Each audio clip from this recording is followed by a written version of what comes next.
اگر ہم پوچھیں کہ حافظ قرآن جو انسان ہے تو جہنم اسے جلائے گی، تو بے شمار لوگ جواب دیں گے نہیں، جس کے سینے میں قرآن ہے جہنم اسے جلائے گی۔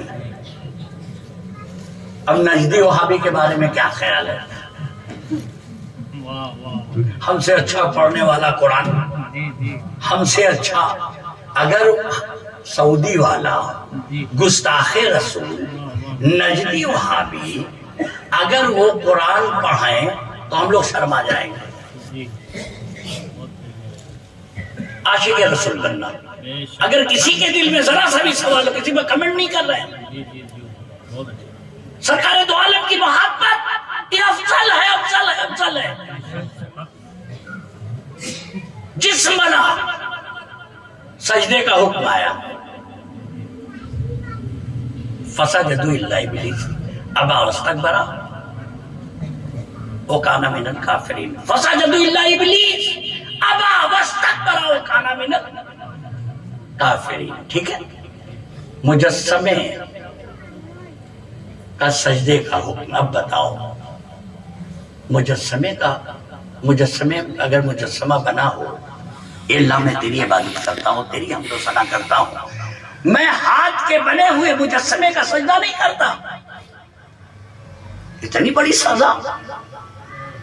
اسی لیے ہم کہتے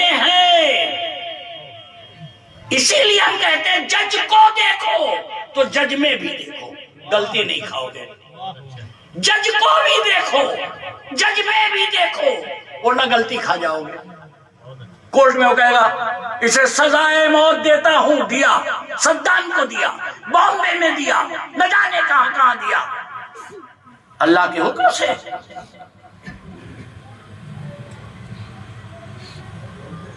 آپ بتائیں سزا ملتی ہے کہ نہیں؟ ملی ہے کہ نہیں؟ وہ بھی تو تمہارے جیسا ہے، دیکھنے میں تمہارے جیسا، چلنے پھرنے میں تمہارے جیسا، لیکن میں نے کہا اگر اسے دیکھا ہے تو اس کے اندر ضرور دیکھنا، ورنہ دھوکہ کھا جاؤ گے، کنڈم آف کورٹ ہو جائے گی، وہ سزا دے گا، تم بولو گے تو میرے جیسا تو ہے، تو بھی تو میرے جیسا، یہی تو رہتا تھا، یہی تو پڑھتا تھا، یہی تو چلتا تھا۔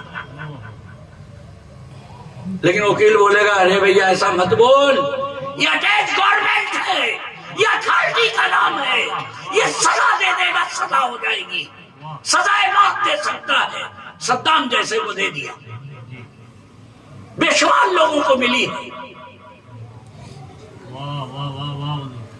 اٹیچ گورنمنٹ اتھارٹی مان لیا اپنے جیسے، لیکن اٹیچ گورنمنٹ، ہر آدمی ڈاکٹر ہے، اس نے نکال کر میڈیکل اسٹور سے ایک ٹیبلٹ کھلائی، تم ٹھیک ہو گئے، جاؤ تم بھی نکال کر کھا لو، ایمبولینس سے بلانا پڑے گا۔ یہ قرآن پڑھ کر سب کامیاب ہو جائیں گے، یہ قرآن پڑھ کر سب کامیاب ہو جائیں گے۔ قد جاءکم من اللہ نور و کتاب مبین، تحقیق کی آیا تمہاری جانب ایک نور اور روشن کتاب، تحقیق کر کے ریسرچ کے ساتھ سب کامیاب ہو جائیں گے۔ اسی قرآن کو پڑھ کر لوگ ہدایت پا گئے، اور اسی قرآن کو پڑھ کر لوگ گمراہ ہو گئے۔ غلط ہوگا ٹوٹیے گا، ہمارے پاس حافظ صاحب لوگ موجود ہیں، اسی قرآن کو پڑھ کر، قرآن کا قصور نہیں تھا، یہ اعلیٰ حضرت جب آپ کے پاس قرآن آیا آپ کا عمل کیا تھا؟ اعلیٰ حضرت فرمائیں گے نوری گھرانے کی تلاش میں میں نکلا اور مہرہ پہنچا، ایک اعلی رسول سے ملاقات ہوئی اور میں حضرت سے اعلیٰ حضرت بن گیا۔ یہ اعلیٰ حضرت ہم بھی کریں کیا؟ مدرسے سے قرآن ملا ہے، ہم کریں کیا؟ ہم جائیں کہاں؟ تو اعلیٰ حضرت فرمائیں گے تیری نسل پاک میں ہے بچہ بچہ نور کا، تو تو ہے عین نور تیرا جب تک بکا نہ تھا تو کوئی پوچھتا نہ تھا، تم نے خرید کر مجھے انمول کر دیا۔ اٹیچ گورنمنٹ اتھارٹی مان لیا تو اٹیچ اللہ۔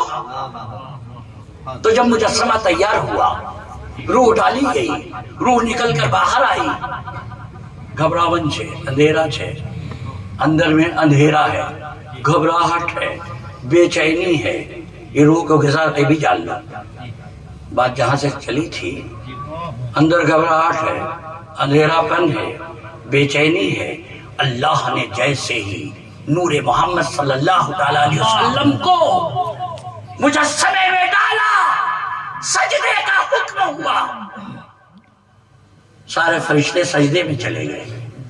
اس نے انکار کر دیا، سارے فرشتوں نے سر اٹھایا، دیکھا یہ مردود ہو گیا، فسجدوا الا ابلیس ابا واستكبر وكان من الكافرین، اس کو یہ مردود ہو گیا۔ فرشتوں نے دوسرا سجدہ کیا، سجدہ شکر، جو آج تو سجدے ہماری نمازوں میں قائم ہیں، اسی کی یاد دلا رہے ہیں۔ تو جب حضرت آدم علیہ السلام دنیا میں تشریف لائے تو جانتے ہو کیا تھا؟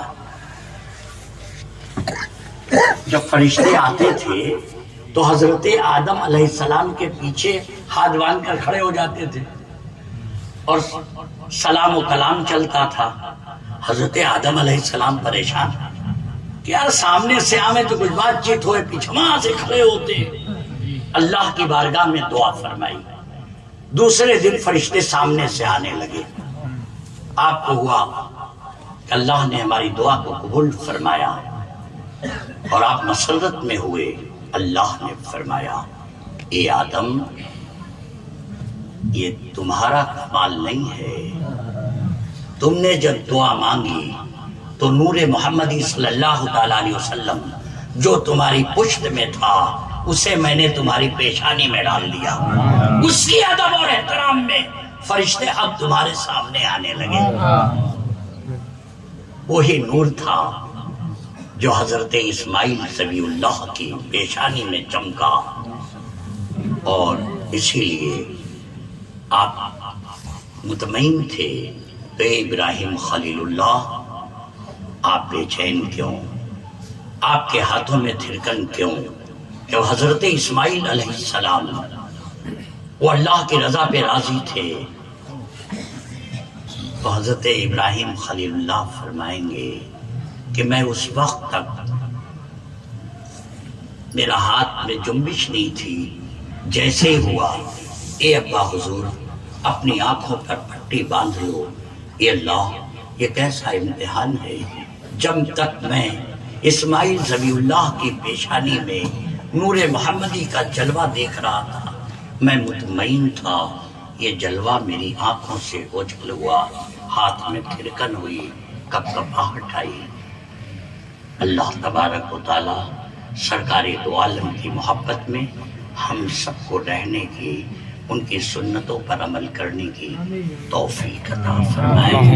ہمارے جہانگیر بابا نے مجھے عنوان دیا، میرے دل میں بھی جذبہ پیدا ہوا، اس لیے کہ مجھے بھی حضرت ابراہیم خلیل اللہ کی بارگاہ میں جانے کا موقع مل رہا ہے۔ انشاءاللہ وہاں پر بے شمار نبی پاک جس میں ابراہیم خلیل اللہ بھی ہیں، حضرت داؤد علیہ السلام ہیں، حضرت یعقوب علیہ السلام ہیں، حضرت موسیٰ علیہ السلام ہیں، پھر بے شمار زیارتیں ہوں گی۔ آپ بھی میرے حق میں دعا کریں گے، اور مجھ سے جانے میں انجانے میں کبھی بھی آپ کی دل شکنی ہوئی ہو تو ضرور مجھے معاف فرمائیں گے۔ کبھی آپ نے محبت کی ہو اور میری طرف سے کوئی جھڑکا ہوا ہو، کبھی آستانے پر کہیں پر، مجھے ضرور معاف فرمائیں گے، اور میرے حق میں بھی دعا فرمائیں گے۔ ایمان کی سلامتی سے اپنے جائیں اور ایمان کی سلامتی کے ساتھ واپس آئیں، سرکار دو عالم کی محبت میں جائیں اور سرکار دو عالم کی محبت کے ساتھ آئیں۔ آپ بھی دعا کریں گے؟ اب ہم سب